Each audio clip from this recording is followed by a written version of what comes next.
Nuwas itu orang yang tolibul ladzat, orang yang pokoknya nyari nikmat, nyari seneng. Cuma katanya Abdurrahman Sidki, kelezatan yang dimaksud bukan kelezatan duniawi, tapi kelezatan intelek. Maksudnya apa? Dia suka kelezatan intelek. Yang dia lakukan sebagian besar adalah berpikir dan mengkritik masyarakatnya. Jadi Abu Nuwas ini perilakunya adalah perilaku kritis terhadap masyarakatnya. Jadi Abu Nuwas sering nyindir masyarakat itu suka munafik, suka hipokrit. Kalau seneng tidak mau bilang seneng karena jaim. Kalau suka enak itu tidak mau bilang enak karena khawatir dengan keenakan itu derajat sosialnya turun. Itu yang sering dikritik oleh Abu Nuwas. Kita kan sering gitu, hidup ini dengan gaya jaim. Jaim itu kan salah satu bentuk malu-malu, tidak mau mengekspresikan kebahagiaan, kesenangan. Nonton apa padahal seneng, tapi kalau ditanya suka enggak gitu. Tontonan itu membuat kita lupa akhirat. Nah, kita suka gitu. Padahal ya seneng. Itu dikritik oleh Abu Nuwas. Jadi masyarakatku, masyarakatnya Abu Nuwas itu, bagi Abu Nuwas banyak yang hipokrit, munafik. Enak tapi nggak ngaku, seneng tapi nggak ngaku. Oke. Kalau ditanya, kan banyak orang ditanya misalnya, suka enggak ini? Enggak, saya enggak suka karena agama melarang. Nah itu kan bagi kalimat ini kalau konotasinya seolah-olah dia enggak. Padahal lebih jujur kalau versinya Abu Nuwas bilang aja saya suka, tapi sayangnya dilarang oleh agama. Nah itu lebih jujur daripada enggak, saya kayak gitu-gitu jauh, saya itu bersih, saya itu enggak. Oke, mending jujur loh. Nah, masyarakat yang hipokrit katanya Abu Nuwas. Itu komentarnya Abdurrahman Sidki. Ada komentarnya Saiki Daif. Saiki Daif ini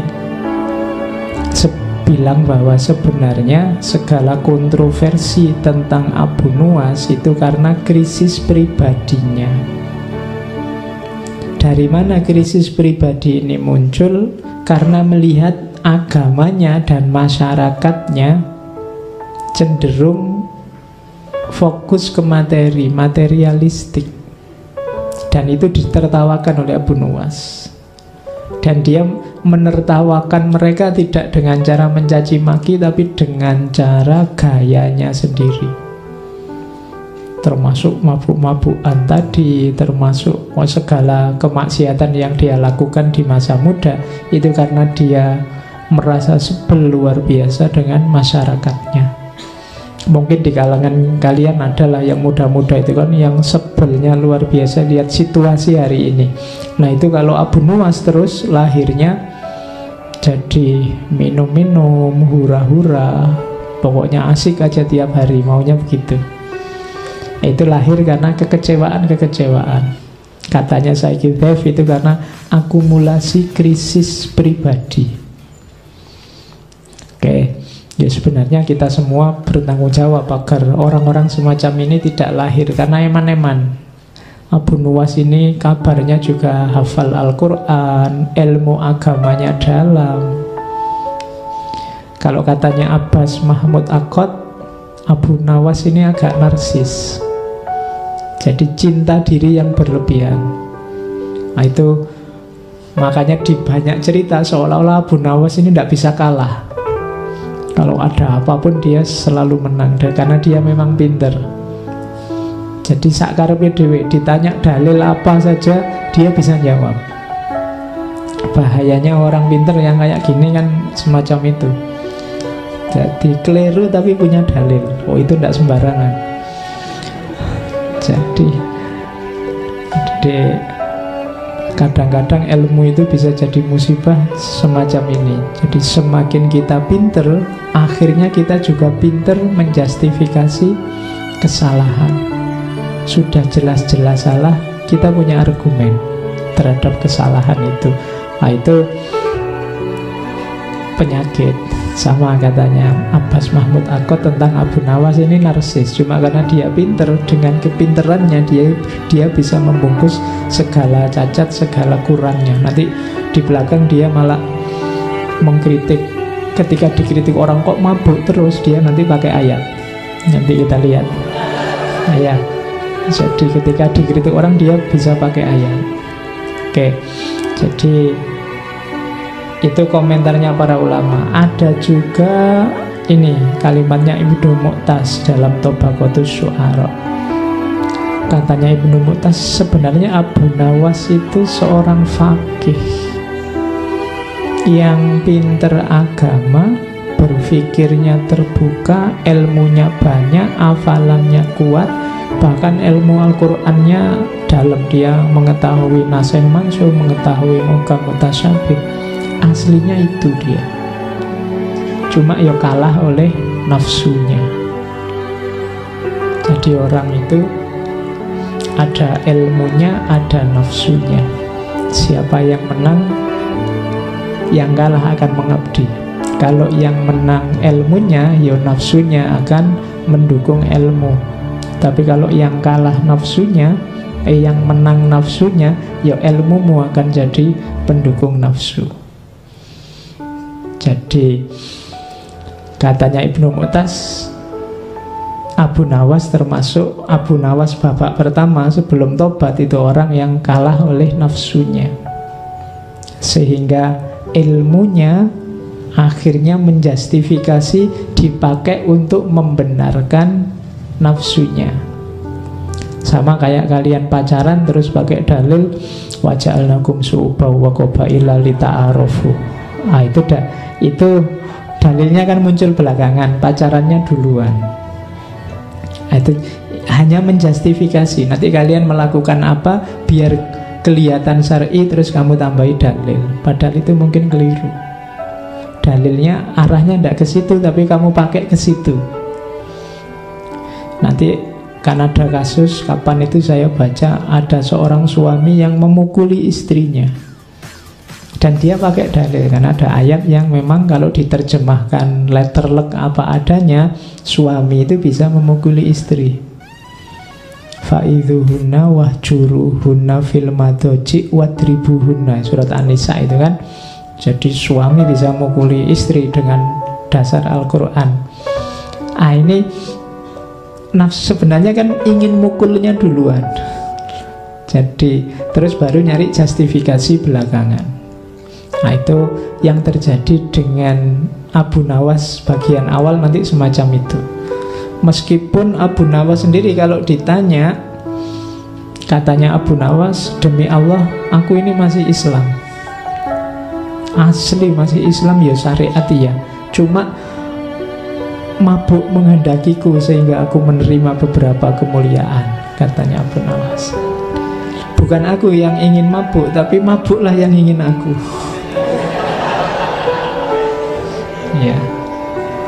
Ya, jadi pinter wong ngomong ya. Aku ini Islam, jangan khawatir.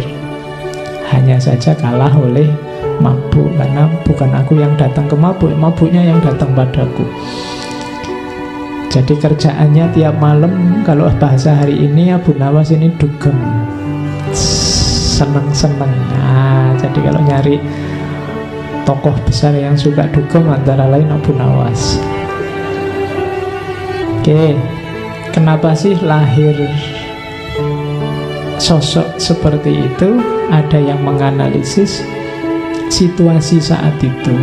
Ini kan puncak-puncaknya kejayaan Abbasiyah. Masyarakat sedang jaya-jayanya. Banyak orang kaya mendadak, sukses mendadak, terus lupa diri. Sebaliknya, ada juga yang sangat benci dengan kekayaan dan kemewahan dan lupa diri itu, terus menarik diri. Jadi ada yang ekstrim lupa diri, ada yang melarikan diri dari dunia. Ada ulama-ulama tertentu yang merasa bahwa dunia sudah rusak, dunia sudah kacau, maka dia menarik diri menganggap dunia itu hina dan rendah. Sementara sebagian masyarakat yang lain yang dikejar kemewahan, kekayaan. Kondisi semacam ini, kalau versinya Abu Nuwas, ini memuakkan.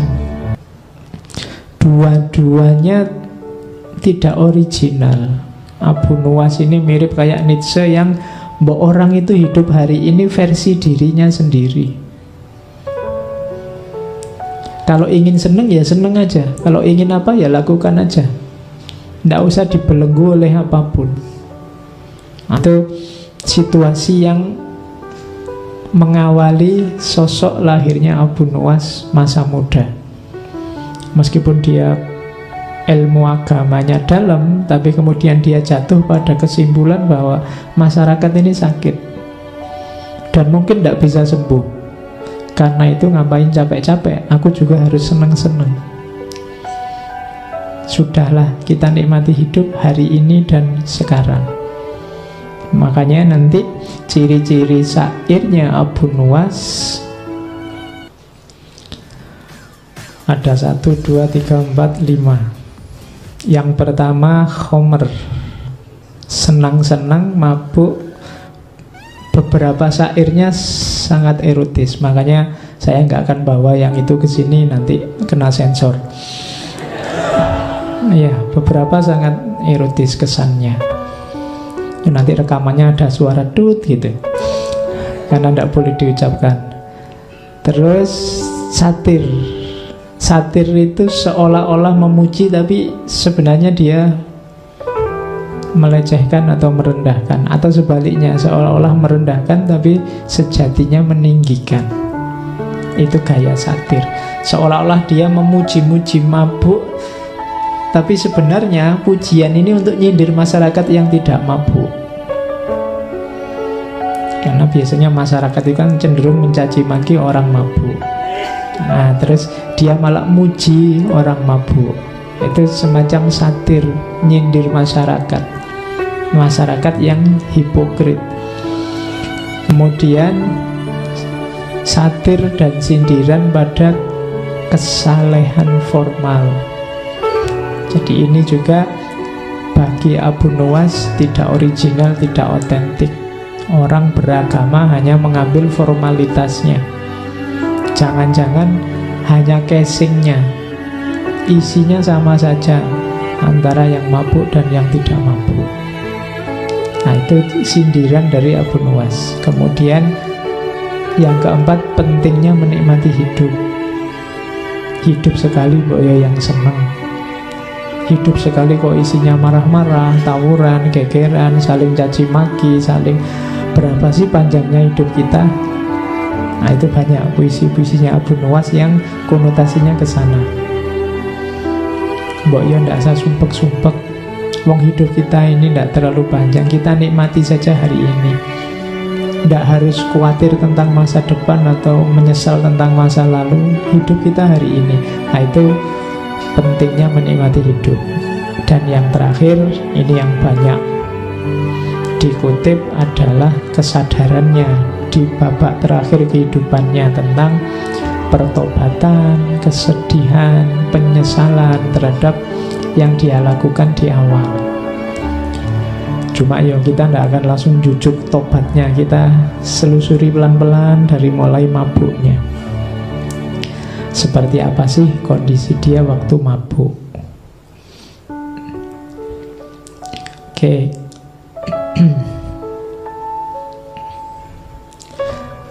Ini saya kutip lagi. Dia gelarnya adalah pelopor penyair Homer. Makanya puisinya dikenal sebagai Homriyat. Katanya Toha Hussein, kenapa sih kok Abu Nuwas yang disebut pemuka penyair Homer? Padahal sebenarnya banyak sastrawan penyair yang cirinya Homer atau suka minum. Katanya Toha Hussein, karena Abu Nuwas ini minum ini tidak untuk iseng, tidak untuk mumpung aku sumpek tak minum, ini kan minum hanya sekali-sekali untuk selingan. Tapi waktu Abu Nuwas muda, minum itu sudah jalan hidupnya. Iya. Jadi katanya Tausen, lu ini khas Abu Nuwas ini, pokoknya tidak ada hari tanpa minum. Minum itu sudah jadi jalan hidup. Jadi dia bukan selingan, dia bukan tempelan. Kalau jalan hidup tidak bisa dipisah. Nanti bisa kamu kiaskan dengan rokok ya. Kalau sudah jalan hidup tidak bisa dipisah. Jadi karena memang eksistensimu sudah menyatu dengan, kalau Abu Nuwas dengan minumnya. Kalau tidak minum bukan Abu Nuwas itu.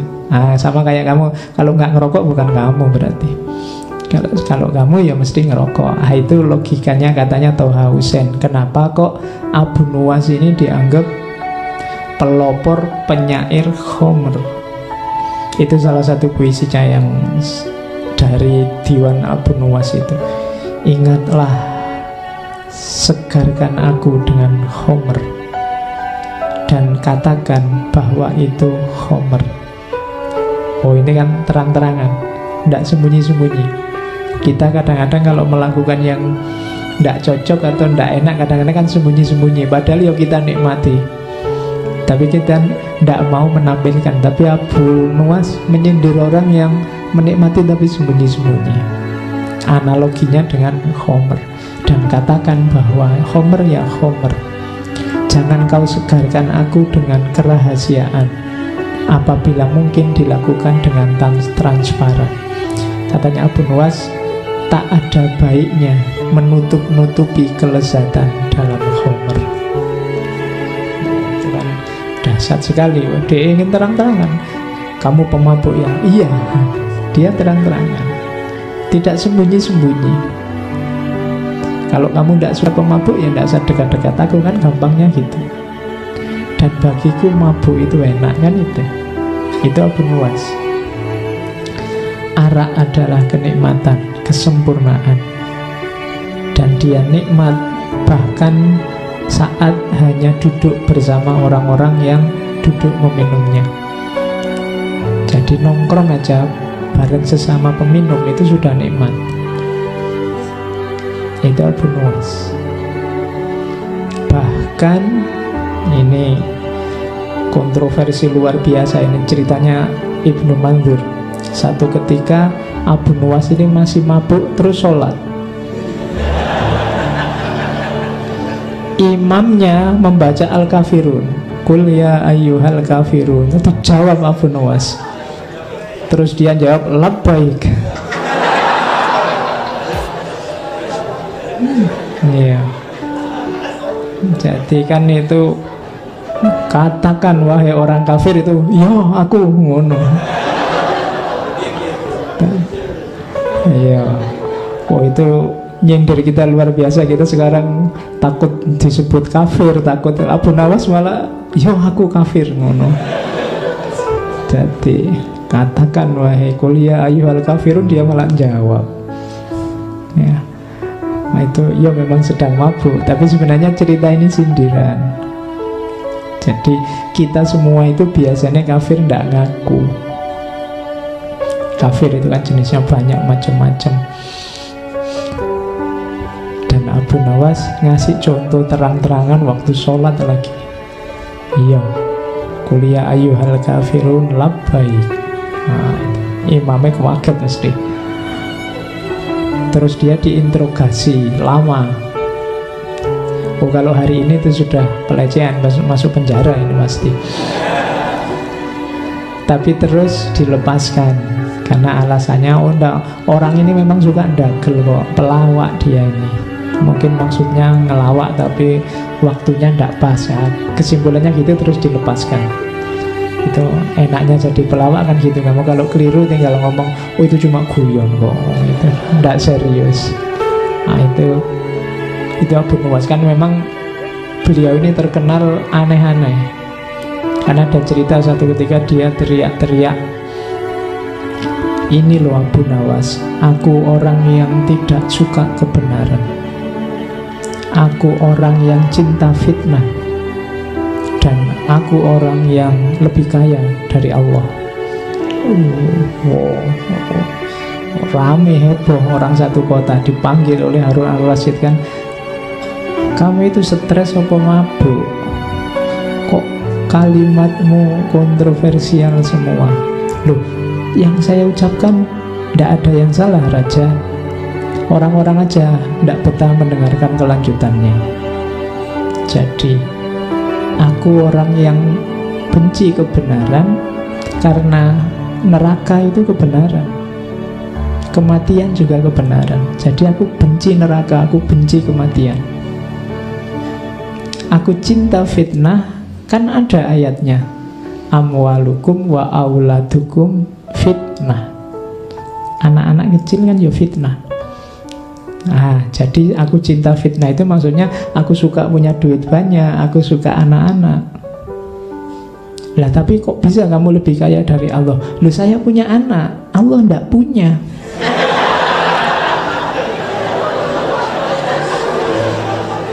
Ya. Oke. Ya kan, Allah kan lam yalid wa lam yulad. Iya. Jadi itu pinternya Abu Nawas kalau ngomong. Kan ada cerita juga, dia suatu ketika bikin fatwa, barang siapa sholat dilarang rukuk dan sujud. Oh, itu heboh lagi waktu dipanggil oleh Harun Ar-Rasyid. Kok ada kamu fatwa nyeleneh gitu, sholat kok dilarang rukuk dan sujud? Loh, orang-orang kok enggak tanya sholat apa dulu?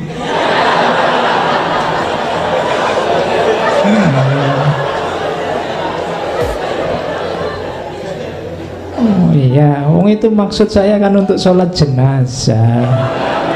Ya mesti aja ndak pakai rukuk, ndak pakai sujud. Oh, itu caranya Abu Nuwas untuk dekat sama raja, melakukan kritik tapi selamat. Oke, kita lanjutkan. Jadi ini gayanya. Jadi kemabukannya, wadahnya memang mabuk, tapi sebenarnya ada rahasia kritik-kritik tertentu di situ ketika dia bikin kemabukan. Nah, ini yang saya bilang tadi pakai dalil. Ini salah satu puisinya. Dia bilang, biarlah masjid-masjid itu dipenuhi oleh orang yang sholat, kita minum khamr aja sepuasnya. Kenapa kok gitu? Tuhan pun tak pernah mengatakan neraka wil bagi pemabuk, tapi Tuhan justru berfirman neraka wil bagi orang yang sholat. Oh itu, oh ya, kan ada fawailul lil musallin, tidak ada fawailul lil pemabuk. Jadi mabuk, nah itu, yo ini mesti diucapkan waktu mabuk. Tapi ada rahasia nasihatnya. Nasihatnya apa? Hati-hati pakai ayat. Kadang-kadang saya bilang tadi, kita sering menjustifikasi kesalahan-kesalahan kita dengan ayat, dengan cara meletakkan ayat tidak pada tempatnya. Ayatnya untuk apa, kita pakai untuk apa. Kalau bisa semacam itu, kita mending tidak usah sholat. Sholat malah masuk neraka. Malah ayat yang tegas bilang bahwa pemabuk masuk neraka tidak ada. Kalau celaan pada pemabuk beberapa ayat. Nah, ini kan sindirannya Abu Nuwas pada orang yang pakai dalil. Dalil yang tidak sekedar pakai dalil, harus pas digunakan di ruang dan waktu dan kasus yang pas. Karena kalau tidak, nanti kita melakukan apa, pakai dalil apa, padahal dalil itu tidak untuk itu. Yuk kayak kamu misalnya zalikal kitabu la raiba fil, kitabu ya maksudnya Al-Quran, jangan kok pegang bukumu. Zalikal kitabu la raiba fi, kitabku ini, bukuku ini, tidak diragukan lagi, itu ngawur. Wong itu ayatnya untuk Al-Quran. Jadi hati-hati pakai ayat, pakai dalil. Setiap dalil ada ruang, waktu, dan konteksnya. Sama kayak sindirannya Abu Nuwas ini. Kita kan sering pakai fawailul lil musallin, cuma kan itu tidak bisa dipotong. Alladzina hum an sholatihim sahun, orang-orang yang sudah sholat tapi lalai. Sholat tapi lalai, jangan-jangan makomnya mirip pemabuk yang disebut oleh Abu Nuwas tadi. Oke, terus. Nah, ketika orang tanya Abu Nuwas, syairmu hampir semua isinya khomer aja. Maksudnya khomer itu minuman itu toh. Abu Nuwas bilang, siapa yang bilang makna khomer telah muncul tersamar, lalu ia hilang dalam ketidakpastian. Saat dicoba dijauhkan dari tatapan pelupuk mata, seketika itu terputus khayal tentangnya. Karena ingkar terhadap keyakinan, keraguan itu datang, sehingga akan kau lihat nyata selama tidak menggunakan mata kepala. Jadi ini menegaskan tadi bahwa syair-syair yang memprovokasi orang untuk mabuk dan macam-macam tadi, memaknainya tidak harus letterlock terus ayo minum minuman keras. Jadi simbolnya bisa macam-macam, wong itu samar kok. Khomer itu kan simbol bagi kemabukan. Mabuk itu bisa macam-macam. Kamu bisa mabuk dunia, kamu bisa mabuk harta, kamu banyak hal bisa membuatmu mabuk. Tidak cuma khomer. Wong kamu naik bis ngadep belakang aja bisa mabuk ya. Makanya maknanya samar, tidak tegas. Ya silahkan ditafsirkan sesuai situasimu masing-masing. Tapi memang konotasi khomernya sangat terasa. Dia sering dan banyak pakai kata-kata khomer. Makanya syair-syairnya disebut khomriyan. Itu pinternya Abu Nuwas. Dia menciptakan genre sendiri dalam tradisi kepenyairan. Terus ada pelajaran dari situasi seorang Abu Nuwas ini yang bilang dari Ahmad Abdul Majid Al-Ghazali dalam Diwan Abu Nuwas, beliau editornya. Jadi Abu Nuwas ini memang sebelum tobat itu poros hidupnya adalah ingin senang-senang. Cuma ada rahasia di situ. Apa sih kesenangan itu? Kesenangan itu muncul kalau seseorang melakukan sesuatu secara total. Kalau versinya Abu Nuwas, aktivitas apapun termasuk mabuk itu harus dilakukan dengan mantap, kemauan keras, maka kalian akan puas. Kalau sudah puas, bahagia. Rahasianya sebenarnya di situ. Pelajarannya katanya Ahmad Abdul Majid Al-Ghazali. Jadi bahkan mabuk saja kalau diseriusi sedemikiannya ternyata bisa membahagiakan. Ya maksudnya apalagi perbuatan-perbuatanmu yang baik, apalagi kamu belajar, apalagi kamu sekolah, apalagi kamu kuliah. Kalau kamu lakukan sepenuh hati dengan mantap, sungguh-sungguh, totalitas, akan kalian rasakan manfaatnya. Jangankan yang baik-baik, wong yo sekedar mabuk saja bisa membuat orang bahagia. Apalagi kebaikan-kebaikan. Nah, kunci nasihatnya di situ sebenarnya. Abu Nuwas ini seolah-olah sangat total dalam kemabukannya. Tapi pelajarannya bukan di mabuknya, tapi di totalnya. Jadi lakukan segala sesuatu dengan total. Jangan setengah-setengah. Kalau ingin berjuang, ya berjuanglah secara total. Ingin belajar, belajar secara total. Kalian mahasiswa ada tugas bikin makalah, bikin secara total. Biar tidak menyesal, biar kamu puas. Jadi nasihatnya di situ, totalitas, bahkan dalam kemampuan.